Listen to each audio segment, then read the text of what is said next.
Karena di hari ini, di sore hari ini yang sangat cerah sekali ya, meskipun ada hujan teman-teman, kita akan mendiskusikan tentang proyek sampling nematoda tanah. Nah, sebelum kita menjelaskan, lebih baik kita kenalan dulu sama teman-teman kita semua, karena ada pepatah mengatakan tak kenal maka tak sayang.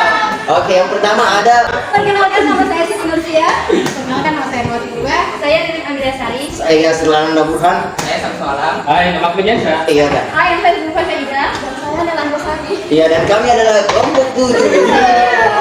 Bismillahirrahmanirrahim. Assalamualaikum warahmatullahi wabarakatuh. Waalaikumsalam.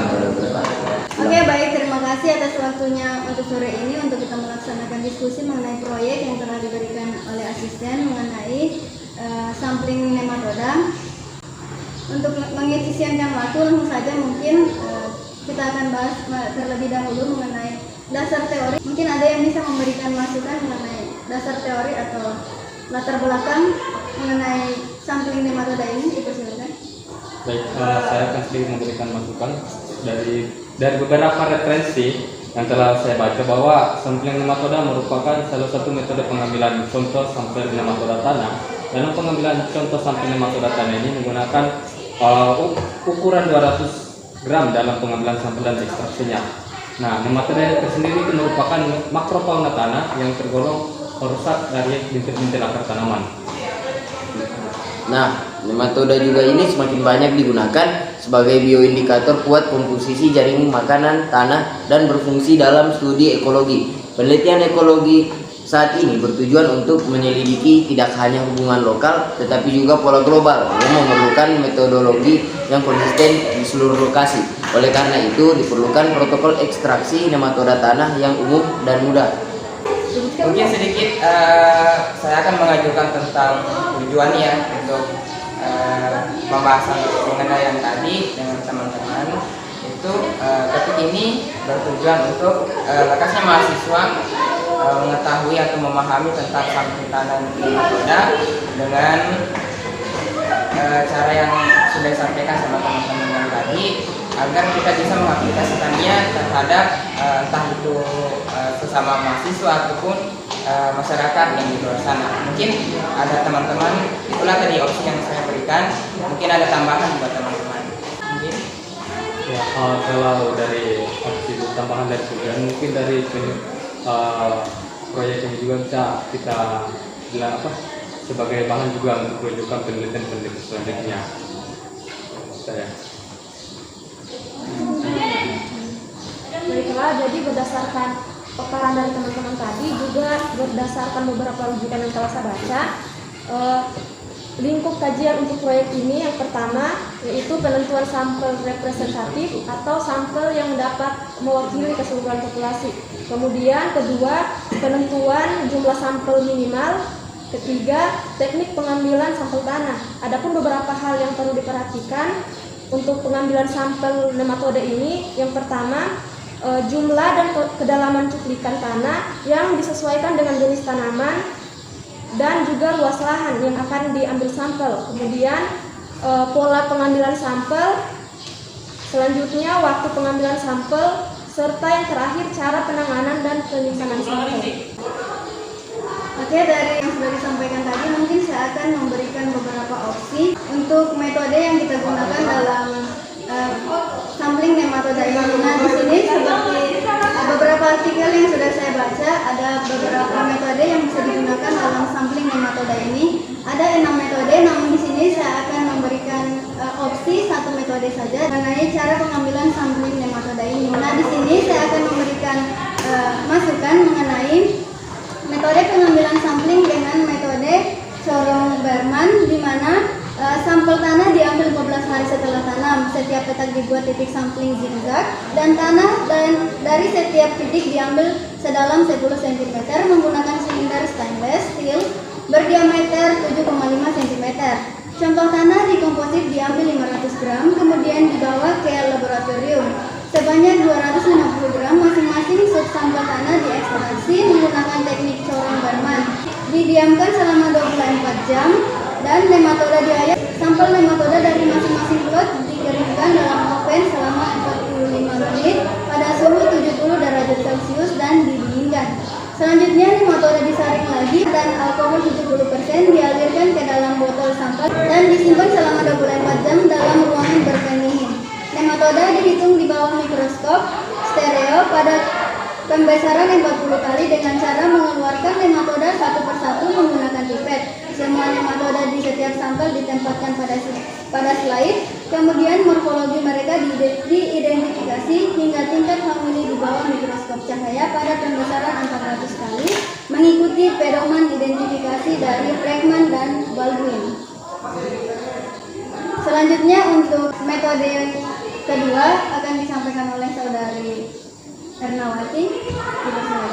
Baik, dari beberapa artikel yang telah saya baca, di sini saya mengusulkan yang kita pakai itu cara kerja dari metode Whitehead Try yang dimodifikasi seperti screen nilon dipasang di atas nampan penyangga dan di atasnya diletakkan kertas saring hingga permukaan nampan penyangga tertutup.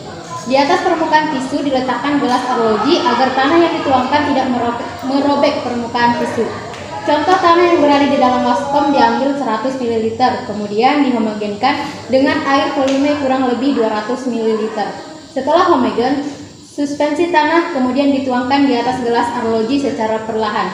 Tanah hasil suspensi tersendiri kemudian diratakan secara perlahan di atas permukaan tisu. Masukkan air ke nampan plastik sampai menyentuh permukaan tanah. Air yang keluar kemudian dibuang agar hasil suspensi yang dipanen menjadi jernih. Selanjutnya didiamkan selama 24 jam dengan temperatur sama. Setelah itu nampan penyangga dan kelengkapannya serta contoh tanah diangkat dan disingkirkan. Nampan plastik yang berisi air dan nematoda dituangkan ke dalam gelas beker. Ditunggu beberapa menit agar nematoda mengendap. Volume air dikurangi dengan pipet atau pipet kecil secara hati-hati. Suspensi nematoda disisakan kurang lebih 75 ml. Suspensi nematoda siap untuk diamati.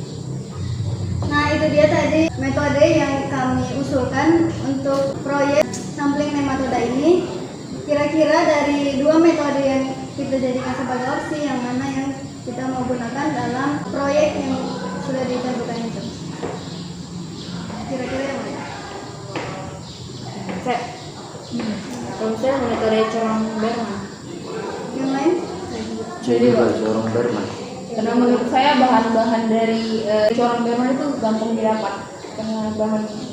Oke, jadi semuanya setuju yang kita gunakan itu adalah metode Corong corong Berman. Berman. Nah, selanjutnya dari metode corong Berman ini kan sebelum kita lakukan penelitian atau pelaksanaan proyek ini kita harus mempersiapkan alat-alat terlebih dahulu. Nah, untuk metode corong Berman tersendiri, mungkin ada yang tahu alat dan bahan yang akan digunakan dalam pengambilan sampling nematoda menggunakan corong Berman ini. Karena kita mau lakukan pengambilan sampel, maka alat yang digunakan itu pastinya alat untuk pengambilan sampel tanah. Contohnya tuh untuk alat untuk pengambilan sampel tanah, contohnya tuh ring sampel, palu karet, balok kayu, pisau, GPS, wadah, kompas, meteran, timbangan, skop, cangkul.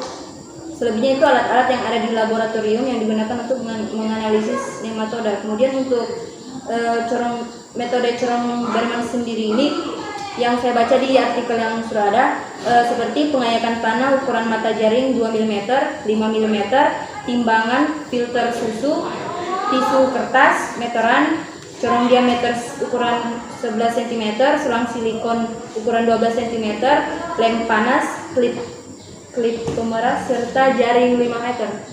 Itu saja dari Kalau menurut saya, menurut jurnal yang sudah tersedia itu bahwa kalau bahan dari corong Berman ini sangat gampang seperti tadi yang saya bilang, yaitu sampel tanahnya itu menggunakan 3 jenis tanah yang berbeda seperti tanah lempung berlumpur dan juga pasir. Nah, itu dia mungkin tadi mengenai alat dan bahan yang akan kita gunakan. Selanjutnya, apa ada tambahan? Kalau dari saya mungkin cukup, sudah jelas dari pembahasannya dari tujuan alat ataupun dasar teorinya. Jadi itu dia tadi hasil diskusi dari kita. Mungkin untuk pembuatan laporan dan PPT-nya bagaimana? Kalau dari saya, untuk pembuatan laporan dan PPT-nya itu bisa kita saling berbagi saja siapa yang akan membuat laporan dan siapa yang akan membuat PowerPoint seperti itu. Kan kita di sini kan terdiri beberapa orang gitu, saya bagi saja. Oke, mungkin langsung saja kita bagi di sini mengenai siapa yang akan buat laporan ini dari proyek sampling nematode ini, siapa yang akan buat PPT dari sampling nematode ini. Kira-kira siapa yang siap untuk membuat laporan, siapa yang siap untuk membuat PowerPoint. Mungkin lebih baiknya kalau kita saling berdiskusi saja dan kita mengumpulkan ide-ide untuk istilahnya laporan ini kita buat sama-sama, semua tidak hanya satu orang yang bikin laporan, satu orang bikin PPT. Bagaimana kalau misalnya kita semua kita bergabung, begitu kita berkumpul. Oke, itu saja mungkin dari diskusi kita sore ini, karena melihat juga situasi dan kondisi sudah mau menuju sore, sudah mau maghrib, jadi kita akhiri diskusi kali ini. Terima kasih atas waktunya.